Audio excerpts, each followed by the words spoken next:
What is your response to those who say that Zimbabweans would rather face harassment in South Africa than go back home? How would you respond, Minister? Why don't you want to say something? Something about it's not. Whether our Fellow South Africans, it is getting worse by minute and by day, because tell me, why is it that our SADC leaders actually don't seem to be having a plan with regards to this issue of illegal immigration? Instead, they're saying that, South Africa has all the means, it's attractive. Therefore, why should we stop our citizens from going there? Even though they were asked about the issues of trying to improve their economies so that the citizens don't have to leave their countries in such big numbers and coming to South Africa, despite the fact that even South Africa itself is struggling economically. Even the small resources that they have are not enough for their citizens. So now gathering for South Africans and foreign nationals, making things even harder. This episode of Checkpoint blew me away. It shocked me, to say the least. And in this video, I wanted us to actually react to that particular episode of Checkpoint. South Africa's anti-migrant movement is growing in size, confidence and influence. Its message: if the authorities will not enforce the country's immigration laws, ordinary citizens will. But violence and chaos are never far behind civilian law enforcement. While the people paying the price for decades of economic stagnation, corruption and failed governance were confronting one another in the streets, foreign ministers of the Southern African Development Community, or SADC, walked red carpets in the Kruger National Park. We have been meeting here since Friday, and yesterday we had a long day as foreign ministers of SADC. And we looked at how the geopolitical shifts, the war in Ukraine and Russia, the wars in the Middle East, are impacting the region. But some would argue, Minister, that there's a war currently underway in South Africa against immigrants. Some of them are your citizens. South Africa, it's obviously the largest economy in the region. And as a saying goes, that everyone in life follows the sun. So South Africa is the sun. So South Africa is a sort of a sun. But isn't that a vote of no confidence? And guys, to tell you the truth, before we can continue with this particular episode, do you know that Ronald Lamula is actually fighting with the Malawian? I think it's a prime minister, a journalist or something. They said something about South Africa spreading wrong information. The way there was spreading of false information regarding white genocide and the fact that white people are unalived every day. They'll say that they're not unalived, but the way they've put it is as if they are being targeted specifically, whereas we know the high crime rates in South Africa.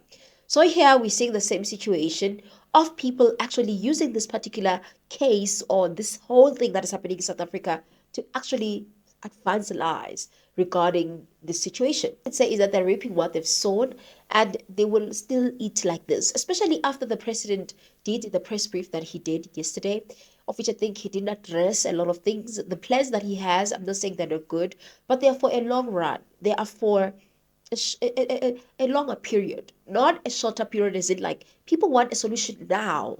And the plans that he has, I think they are for something that's going to happen in the future. In the regional leadership, you have failed your own citizens, and they are rushing to the sun. Not necessarily. Let's recall that. Let's recall that the regional countries, particularly those that used to be referred to as the frontline states, actually assisted and stood with the black South Africans to make sure that they gain freedom. Yes. My country, Lesotho, actually went through severe brutality of the SADF, or rather SADF then, regime.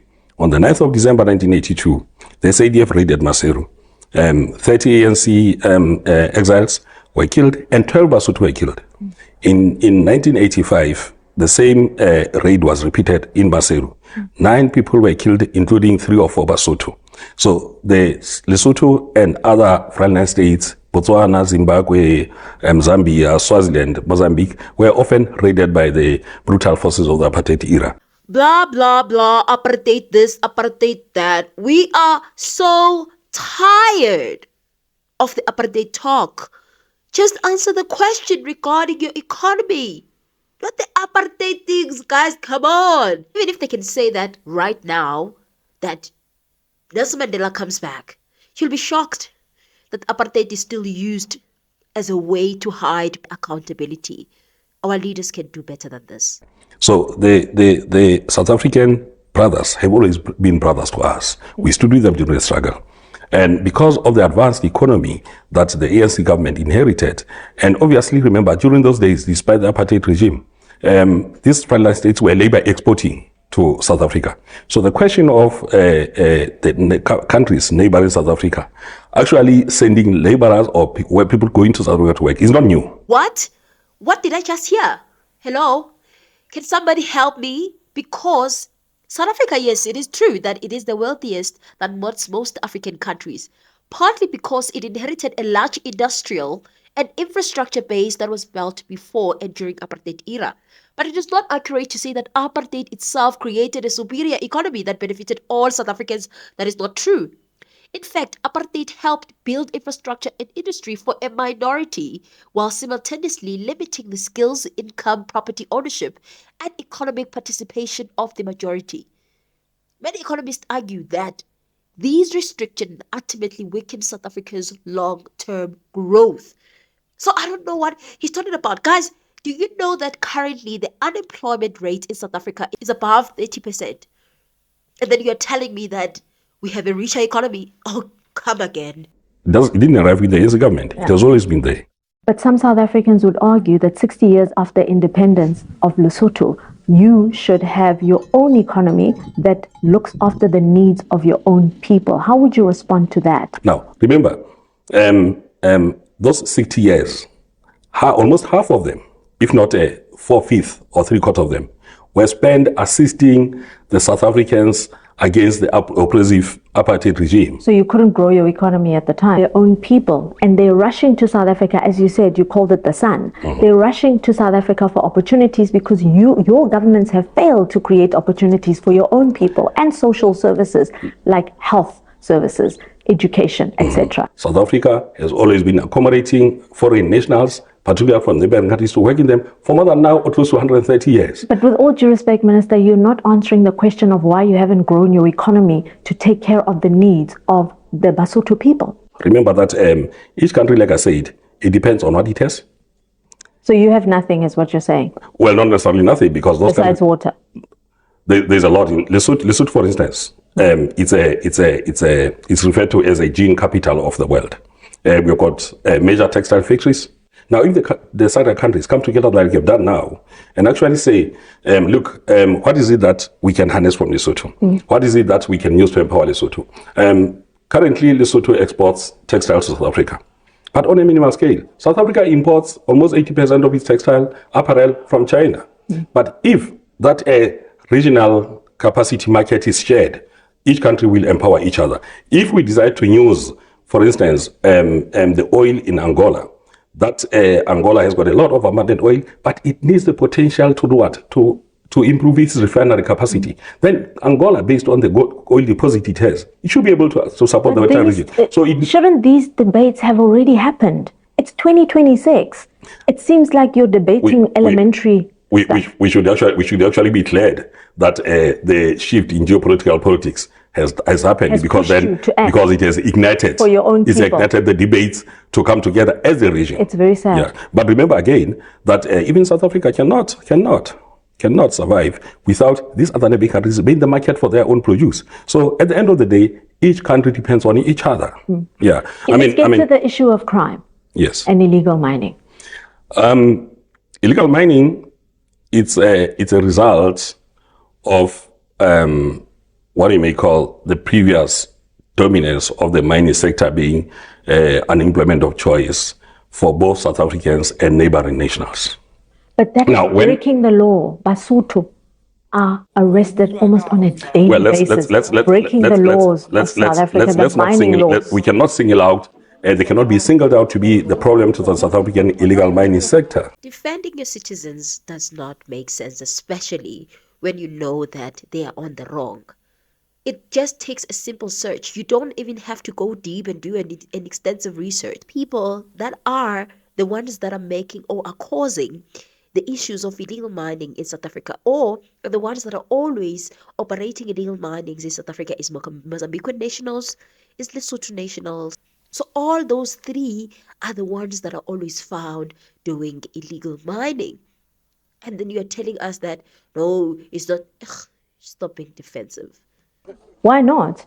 If they are there. If they are there, they are there. But then it cannot be singled out to be the major problem.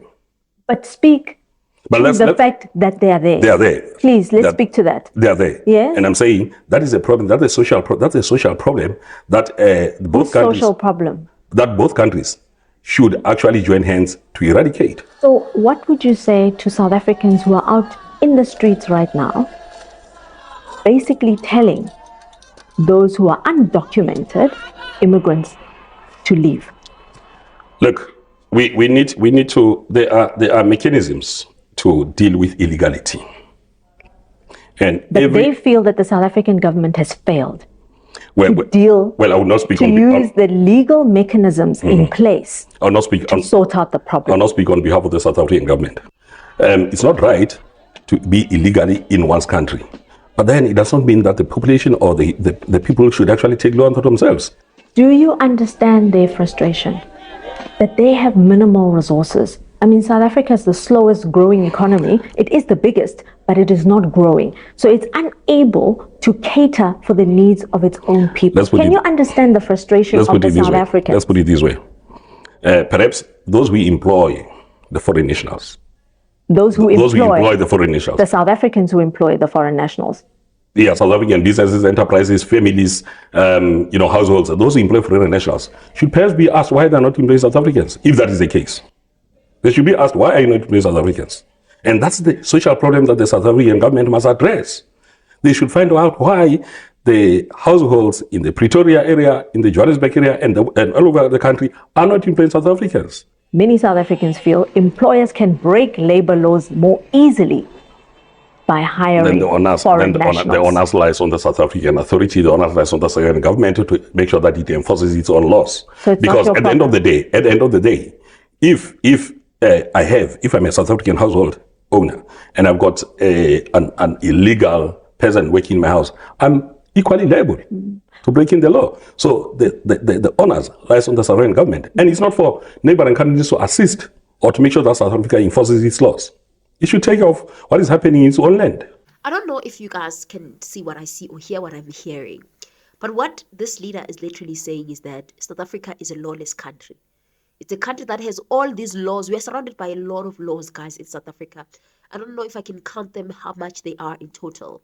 But we are a country that has too much laws. But what he's saying is that you have them, but you are not implementing them. Hence, your country is chaotic like this. For example, do you think what the president said about employers being imprisoned by employing illegal immigrants is going to be implemented? I don't think that is going to happen. And that is what this leader is saying, that we talk too much and no action at all. We're going to increase the penalties, including imprisonment, for employers who violate our Immigration Act. We cannot have a situation where employers who, after being charged and found guilty of violating our laws, merely pay a fine and continue employing undocumented foreign nationals whom they exploit. Don't you see it as a unless if the South African government you actually say the problem, they cannot solve the problem, and it's up to the that they need help from you. Perhaps so, but it's up to the authorities of each state to deal with the problems on its own land. And it's also important that they should not allow illegality to be perpetuated by its own citizens. How would you respond to those who say the number of Basotho who are flocking to what you've called the sun are an indication or a vote of no confidence in your leadership as a government, that you failed to provide for their needs? How do you respond? Not at all. Lesotho is actually pursuing the US market, made up of 150 million consumers.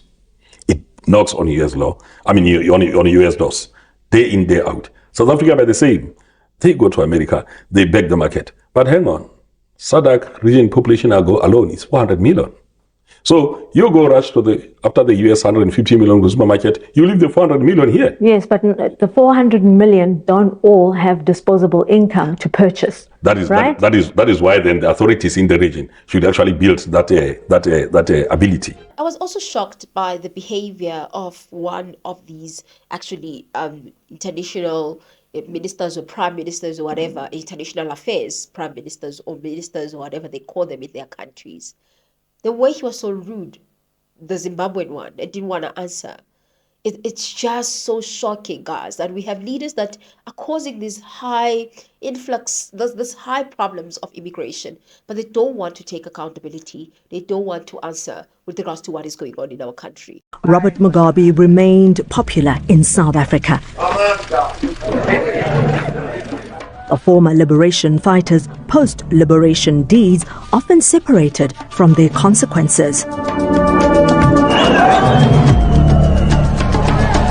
The aftermath of economic decline that began in the 1990s and intensified post the 2000s saw a nation Mugabe helped liberate, skill and educate scatter across the world. Today, many Zimbabwean professionals live in foreign lands. Majority keep crossing the border into South Africa to support families left behind. They are the ones often forced to account for their displacement, never the government that displaced them. So, naturally, among the foreign ministers Checkpoint requested to interview was Zimbabwe's Eamon Murwira. We wanted to find out whether his government takes responsibility for exposing its citizens to an escalating situation in South Africa. Pleas and negotiations failed, even with the help of our dedicated international relations staff. Accountability has never existed in the governing ZANU-PF's rulebook, and our relentless efforts proved it still doesn't. What is your response to those who say that Zimbabweans would rather face harassment in South Africa than go back home? How would you respond, Minister? Why don't you want to say something? Something about it's not. Whether our Minister of International Relations, Ronald Lamola, seen here right off screen, witnessed the exchange or was later briefed remains unclear. What are those questions? What Lamola did make clear was his reluctance to discuss the matter on camera. He insisted on questions in advance and even requested to view footage of Murwira's response. Can you play the video so that I know what I'm responding? He eventually settled for an explanation off camera first and then repeated on camera. You see why people don't believe that we'll ever find a solution to this issue of illegal immigration and all of that. Because look at this Minister of International Relations. He wants clips. He doesn't want to account publicly. He wants to talk in private. All of that, I think for me, it signals this issue of lack of accountability. Our leaders just don't have a solution with regards to this issue. You'll find that they've even signed some proclamation, some law that allows them to actually have illegal immigrants occupying their countries, meaning that we should not be bothered with the issue of illegal immigration.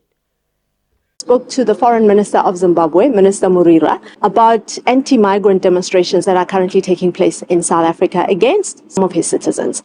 And his response was, it's a South African issue. Do you agree? Indeed, there is a domestic context of the matter where we deal with law enforcement. Yes. But don't you discuss with your counterparts the fact that conditions that they have created as governments in their own countries are actually causing their citizens to come to South Africa? At a SADC level, we discuss everything. And what do they say for themselves? We discuss, if you ask me a question, you need to give me a chance to respond, unless you want to have a monologue. What is their response, is what I asked. Yeah, so I was saying at the SADC level, when we engage on everything that is happening at the SADC level. We discuss issues of governance. We also discuss issues of economic growth. How would you respond to those who see an irony in the fact that on a ministerial level, we're laying out the red carpet for these leaders whose citizens are actually being kicked to the curb by ordinary South Africans? This type of a platform, I really don't believe that it will be good to characterize it as laying a red carpet for anyone. It's a platform of engagement by all SADC member states, and it is a platform where we find solutions. It's not a platform for red carpet, or it cannot be compared to such a thing. Thank you very much. Their long-held reputation as reliable workers dented by, among others, this pair charged with illegal alcohol production in Soweto. Unlike Zimbabwe's foreign minister, Amon Marira, Malawi's George Chiponda was more than willing to respond to developments impacting his fellow citizens. This issue, I did raise it when I was in Malawi. I called the South African ambassador. But at the same time, when I was in Nairobi, I called a meeting of the SADC Ministerial Conference to see how we can handle the matter. And I have had a frank talk with the Foreign Minister Lomola, and he has explained the situation. It's a political situation, we know. You think it's a political situation, not an economic situation, because of the failure of Malawi to provide for its own citizens. Now, the issue is movement of people have been there all over the world. I was a refugee myself in Zambia for 13 years. South Africans were there. Irregular movements have always been in the world. We say everyone is a potential refugee. You cannot say anybody can rise this way and so on. So the issue is we have to find how best to deal with the situation. I'm glad here the President Ramaphosa has condemned, because we will always have immigration challenges. People of one country going to the other, having no documents. And it is dealt through the immigration channels. But there are some people who would like to politicize that. That is the issue. So the issue that we're discussing with the Minister Lomola was, what can we do to deal with that situation? And I'm glad we have agreed. The way forward. What is the way forward? The way forward is that we have to promote economic empowerment of people in our region, not necessarily Malawi, but Mozambique and so on, that the people should not be coming here. Why did it take so long for SADC to start having those discussions? No, it has always been there. But nothing has been done. Have to people wouldn't be moving, leaving their own countries. We have to speed up the process. The issue is, even in Malawi, we have a lot of South Africans. They have been there. Even when you are fighting for your independence, South Africans were in Malawi, in Zambia, and so on. So it is a movement which has always been there over the years. How do you respond to South Africans who accuse your countrymen of illegality, of breaking immigration laws, number one, and also of being involved in crime, criminal activity? Some of that crime includes human trafficking, illegal production of illegal alcohol, illegal mining, etc. How do you respond to that? There's always a tendency. I have been myself at the head of the UNHCR, United Nations High Commissioner for Refugees, for 20 years. I'm an authority in that area. Countries can always come. People can always claim that the people who come are the ones who are committing crime. Yes, but some Malawians have been convicted. There has been nothing here. You have seen the crimes which have been happening here. I'm not talking only of Malawians. I'm talking of Africans in general. Yes. But the issue, as I say, which is at stake, is that we have to confront the issue holistically. To say now, as SADC, how do we do this matter? And I'm glad we are coming to a realistic understanding. How would you respond to those who say it's a vote of no confidence in your leadership as a government, that people would rather face hostility in South Africa than go back home? Not necessarily so. There is no vote of confidence, because we know that every country cannot afford to say we cannot have people who can work.